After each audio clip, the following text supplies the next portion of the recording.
So a guy asks you out on a date who you really fancy. You've just spent the last 3 hours trying to work out what outfit you're going to wear, and you've got butterflies in your stomach because you're anticipating what the date's going to be like. You want to find out what he's all about, but you also want to put your best foot forward to show your best self. Here are 6 tips and faux pas that you want to be aware of to make the date a success, so stay tuned.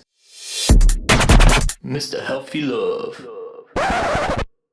Hi, I'm Mr. Healthy Love, your dating coach. And before we begin, if you're a guy and you want men's dating advice, then you can hop over to the Mr. Healthy Love for Men channel, which is in the link in the description. And if you've got a question that's bugging you, you can join my dating forum at mrhealthylove.com, where other members can discuss topics. And if your question is picked, I will be analysing it on a future YouTube video for you. So make sure you join and get on there.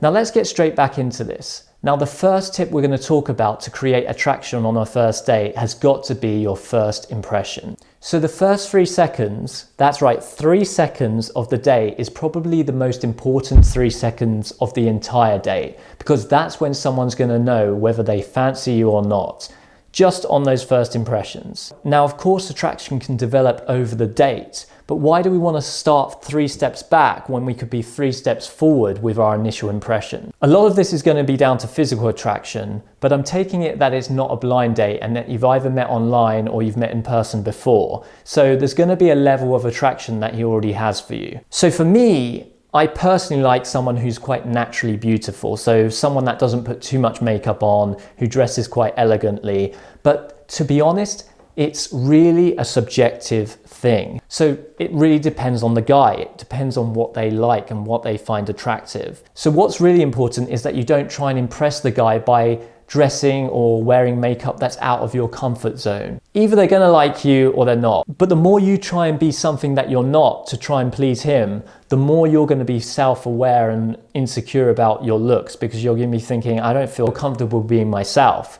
So what I would say is dress how you would want to dress, wear the makeup how you'd want to wear it, and if he's into that, then fine. If he's not, that's his problem. As long as you're feeling comfortable, you're going to be feeling confident. So that's the most important thing, how you show up and feel. If you feel good, the date's probably going to go well either way. Even if it doesn't work out, you're going to feel good about it because you're feeling confident. So dress how you want to dress. Because if you don't feel comfortable in what you're wearing, then you're going to start feeling insecure and self-critical. But if you feel comfortable, you're going to be able to walk in and feel confident and give a good first impression with your shoulders down and back and standing up straight and feeling proud. And if he's not really into it, then so be it. Move on to the next guy. He's not for you. So be proud of who you are and have your head held up high. Show him what you're all about. So now let's move on to tip number 2, which is really important, which is to create a push-pull dynamic. So this is a flirting technique called push-pull, where you draw the guy in by giving him a compliment maybe, and then later on you push him away a little bit to keep him on his toes and make him think, wait, is she really into me? So for example, you could say, oh, I like it when you smile. You have one side of your face that has a dimple and the other that doesn't. I think that's really cute. So that gives him the confidence to feel that you're quite into him. But then a few sentences down the line, if he's saying something that's a little bit bad or wrong, you could say something like, I need to get out of here. You're really bad. You're going to lead me astray. This keeps him on his toes. And even though he thinks you're probably being playful, it creates a pattern break where he's going to think, she's shown signs that she's kind of into me, but I'm not sure where I stand. I'm going to have to do a little bit more work to find out how much she likes me.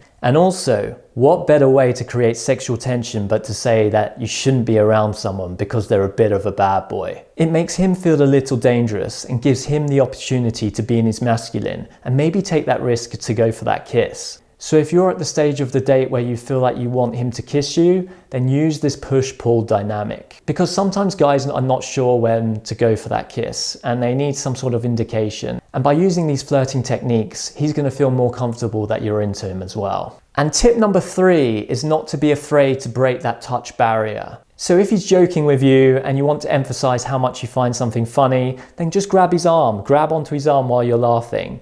That's something where guys are like, that's interesting. Did she really need to touch me there? Obviously not. She's being flirtatious.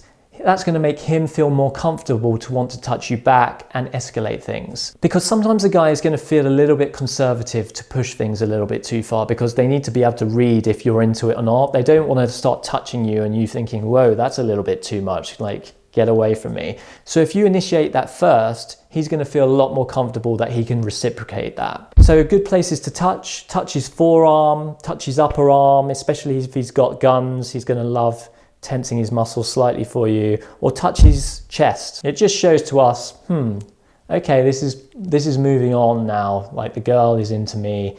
I can take things further. I can touch her arm. I can touch her a little bit without feeling uncomfortable doing so. Now, tip number 4 is going to be an interesting one, and leave a comment if you don't agree, but it is offer to pay for a round. Now, of course, this is if you are in a bar setting or something like that, but the principle is that you give something during that date. Now, a lot of girls are going to be thinking, wait a minute, I shouldn't have to pay on a first date. That's crazy. But it's not about having to pay. It's about that you offered. So it's not about, oh, I need to pay 50-50 or show how much I'm paying. It's about, did you offer to pay? Even if you've had, 3 rounds and you're offering to pay for one of them, that's fine. It's not about that he even accepts it. It's that you offered. Because a guy's going to be thinking, wow, that's pretty cool. Like, I'm not going to, maybe I'm not going to let her do that. Maybe I'm just going to say, that's fine, I'm paying for today. But he's going to be thinking in the back of his head, yeah, I quite like to take this girl out again because I know that it's not going to get so expensive that she's going to expect so much from me on every day. You need to just take into consideration that you offering is going to make him feel a lot more comfortable being around you, because he knows, oh, she offered before, so she's not going to expect everything from me. Because dates can get expensive, right? It could be a meal, it could be drinks, it could be an outing somewhere. And if you at least offer, he might say to himself, actually on this one, I might just take her up on her offer and she can either buy a round or we can go 50-50 on something if it's expensive. It just makes him feel more comfortable. And it's probable that he's not going to do it. He's probably going to say, no, of course not. But I even feel that it's great. If I'm on a date and a girl is like, hey, do you want me to pay for a round? I can quite easily say no, but I just feel like, oh, at least she offered, that's nice. It shows to me that you're also a giver, because I like to give, but I also appreciate it if someone's prepared to give back to me. So it's a subtle difference that makes the difference. It's very subtle. You don't have to be offering all the time, oh, let me pay. And it's like, guys like to pay because they like to show that they can provide.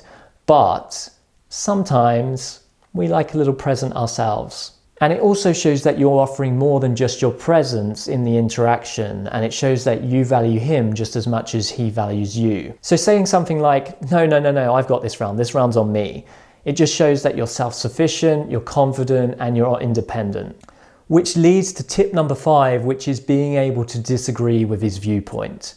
Now, it may be that you naturally feel quite agreeable. It may be. Maybe you don't mind, maybe you don't have really strong views. But a high value man who's got his life together is going to want a woman who's an equal, who has her viewpoint. And it doesn't mean that you have to argue or anything. It just means that you have a different view, a different belief, and you can express that to him. If he knows that he can steamroller over you, he's going to know that he can just have you whenever he wants. So it's really important that you push back in topics and arguments so that you show that, hold on a minute, it's not that easy. I have beliefs and values, and I'm not just going to be steamrollered and be told what to do. Don't allow him to just push you around with his views and go along with it just because you don't want to disagree with him. Now, there's a difference between having a different viewpoint and having an argument with him. So you want to show your openness to different views, and you don't want to show any stubbornness and being a closed book, because that's just going to break any chemistry you already had. Now, a good way to show this is by saying something like, I get what you're saying, but have you ever thought about this? Or you could say something like, that's an interesting viewpoint. I never really thought about it like that. But have you thought about this? And this just allows him to understand that you have different views, but you're also understanding what he's saying. So he feels heard, But now he needs to reciprocate and say, ah, yeah, that's another good view. It may be a different view to mine, but you have a valid point. And that is the most important thing, that both people are open to different views. And giving a little pushback every now and again just shows to him, okay, I need to work a little harder to get this. And by the way, if you're finding this valuable, just hit the like button. Now, the last tip that I'm going to make, and this is a really important tip that a lot of people forget to do, and it's so crucial, is to say thank you at the end of the date. And you may think, hang on a minute, everyone always says that. No, they don't. The amount of dates that I've been on and a girl has not said thank you, and you're thinking, hold on a minute, I've just spent X amount of money. I thought I had a good time, and especially if this goes on date after date, you've been on 2 or 3 dates with someone and they never say thank you at the end of it, you start to think, there is a high expectation here. Either it's a high expectation or they're just quite ungrateful. And that's not the impression that you want to give.